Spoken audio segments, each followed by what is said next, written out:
नमस्कार, एक बार फिर से मैं आप सभी के सामने उपस्थित हूँ बेहद महत्वपूर्ण टॉपिक के साथ। टॉपिक ज़रूरी है क्योंकि भैया आधार कार्ड से जुड़ा हुआ है। आधार कार्ड को लेकर के सरकार ने बहुत बड़ा फैसला लिया है और यहाँ पे ये कहा गया है कि अब आधार कार्ड में कुछ आपकी जो चीज़ें हैं वही रहेंगी, बाकी सब हटा दी जाएंगी। जैसे आपका एड्रेस लिखा रहता था, बाकी फर्दर फोटो वगैरह रहती थी और भी बहुत सारी चीज़ों में मेंशन रहती थी। लेकिन अब आधार कार्ड जो है, एक तो आपका सिर्फ उसमें एक क्यूआर कोड होगा और फर्दर यहाँ पे कुछ भी नहीं दिखाई देगा। तो ये कैसा नया आधार कार्ड बनने वाला है, क्यों ये काम किया जा रहा है, क्या सिक्योरिटी पर्पसेस की बात की जा रही है, इन सारी चीज़ों को डिटेल में एनालिसिस करेंगे क्योंकि आप सबको भी अपने आधार कार्ड चेंज करवाने पड़ेंगे, इसलिए ये आपके लिए बहुत ज़्यादा ज़रूरी है। चलो इससे पहले हम क्लास शुरू करें, बता दें कि मिड हमारा नंबर ऑफर जो है वो चल रहा है ISGS foundation prelims and mains पर। इसमें साथ ही साथ हमारा जो Hindi and English medium, because we are in English medium as well, तो हमारा बैच एडमिशन ओपन है।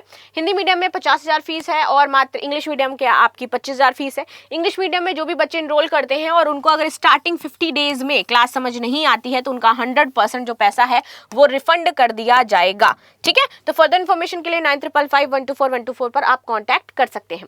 नाउ आधार कार्ड पर सिर्फ फोटो और क्यूआर कोड होगा।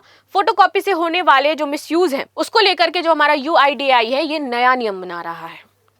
ठीक है, यानी कि अब आपके आधार कार्ड में सिर्फ दो ही चीजें होंगी, एक तो तुम्हारी फोटो और दूसरा तुम्हारा क्यूआर कोड। नाउ आगे आ जाते हैं। तो हाल ही में unique identification authority of India ने आधार कार्ड के डिजाइन में बड़ा बदलाव करने की योजना का ऐलान किया है। इसके तहत नए आधार कार्ड पर केवल कार्ड धारक की फोटो, एक सुरक्षित क्यूआर कोड ही दिखाई देगा। नाम, पता, जन्म तिथि, 12 अंक की आधार नंबर जैसी जितनी भी व्यक्तिगत जानकारियां थी सब की सब हटा दी जाएंगी। देयर इज नथिंग एनीथिंग, सिर्फ और सिर्फ एक फोटो और आपका क्यूआर कोड, और कुछ भी इसमें नहीं होगा।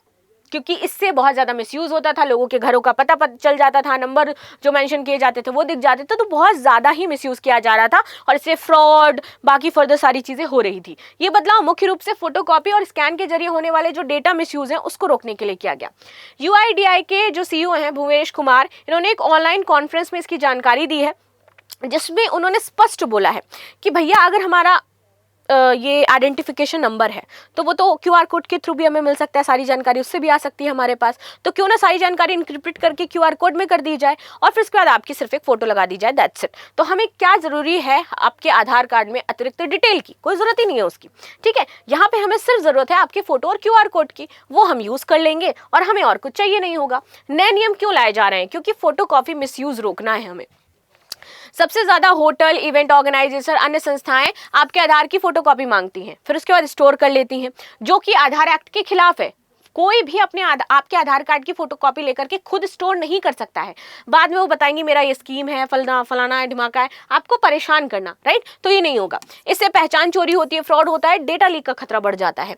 नए डिजाइन में आपका क्यूआर कोड के जरिए सुरक्षित वेरिफिकेशन संभव होगा, जो कि बायोमेट्रिक और OTP से लिंक रहने वाला है, तो फर्दर हमें कुछ चाहिए ही नहीं। ऑफलाइन वेरिफिकेशन पर रोक है। आधार एक्ट के अनुसार कोई संस्था आधार नंबर या बायोमेट्रिक को ऑफलाइन तरीके से स्टोर या इस्तेमाल नहीं कर सकती है, लेकिन ये ऑफलाइन तरीके से स्टोर और इस्तेमाल हो रहा था। बिना सहमति के वेरिफिकेशन पर 1 करोड़ तक का जुर्माना लग सकता है। ये बदलाव digital personal data protection act के अनुरूप भी है, तो अगर कोई आपके साथ ऐसा कर रहा है तो 1 करोड़ का जुर्माना लगवा ही दो उसको। ठीक है, प्राइवेसी और सिक्योरिटी बढ़ाना। क्यूआर कोड से डिटेल आपके इनक्रिप्टेड तरीके से उसमें मौजूद रहती हैं। जैसे स्कैन किया जाएगा, गवर्नमेंट के पास सारी चीजें पहुंच जाएंगी। तो फिर फर्दर जरूरत क्या है कि आपका आधार नंबर ऊपर मेंशन हो, आपका नाम, आपका घर का पता मेंशन हो, राइट? आगे आते हैं, कब से लागू होने वाले हैं ये नियम? तो 1 दिसंबर 2025 से आपका यह प्रस्ताव विचार विमर्श पर भेजा जाएगा। ये नियम आपके दिसंबर 2025 में लागू होने की पूरी संभावना है। मौजूदा आधार कार्ड प्रभावित नहीं होंगे उससे। ऐसा नहीं कि आपका आधार कार्ड काम करना बंद कर जाएगा, बस आपको नए कार्ड्स जरूर लेने पड़ेंगे। हाँ, अपडेटेड लेना पड़ेगा, पुराना जो है वो तो रखो, लेकिन आपको नए अपडेटेड कार्ड लेने पड़ेंगे, बिकॉज वही आपके चैनल में आएंगे और यही आपकी डिटेल जो है UIDAI अपलोड कर देगा। नए आधार ऐप और अतिरिक्त सुविधाएं भी आपको इसमें मिल रही हैं। ठीक है, जैसे कि पुराने आधार ऐप को रिप्लेस करने वाला एक नया आधार ऐप आ रहा है, जो कि आपका DP एक्ट के साथ पूरी तरीके से कंप्लाई करेगा। फैमिली मैनेजमेंट, परिवार के सदस्यों को ऐप में ऐड कर दो और सबका डिटेल वहीं पर रहेगा, सबका मोबाइल नंबर और वो वेरिफिकेशन वगैरह सब हो जाएगा। ठीक है, digital verification, QR code, facial recognition तेजी से होगा, एड्रेस अपडेट हो जाएगा और ऐप 18 महीने में आपका आने वाला है। अब देखो पुराने और नए फीचर। प्रिंटेड डिटेल्स तो नाम, पता, DOB, आधार नंबर था पुराने वाले में, अब क्या होगा? सिर्फ photo, QR code. Verification photocopy से ऑफलाइन, अब क्यूआर कोड से डिजिटली हो जाएगा, कोई जरूरत नहीं है। मिसयूज तो हाई डेटा लीक होता था, अब लो क्योंकि इंक्रिप्टेड है।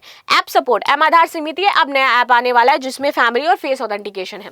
Digital personal data protection act भी जान लीजिए, भारत का पहला डेटा प्रोटेक्शन कानून है जो व्यक्तिगत डेटा की जो डिजिटल प्रोसेसिंग है उसको नियंत्रित करता है, साथ ही साथ आपकी जो प्राइवेसी का अधिकार है उसको मान्यता भी देता है और वैधता देने के उद्देश्य से बनाया गया है। ये सुप्रीम कोर्ट 2017 में केएस पुट्टासामी बनाम भारत संघ मामले में गोपनीयता के मौलिक अधिकार को घोषित करने के बाद आया था।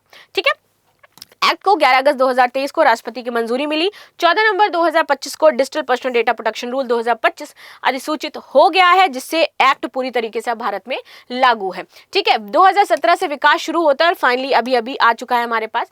एक्ट का दायरा लागू होना तो भारत में डिजिटल पर्सनल डेटा प्रोसेसिंग सभी पर लागू हो रहा है।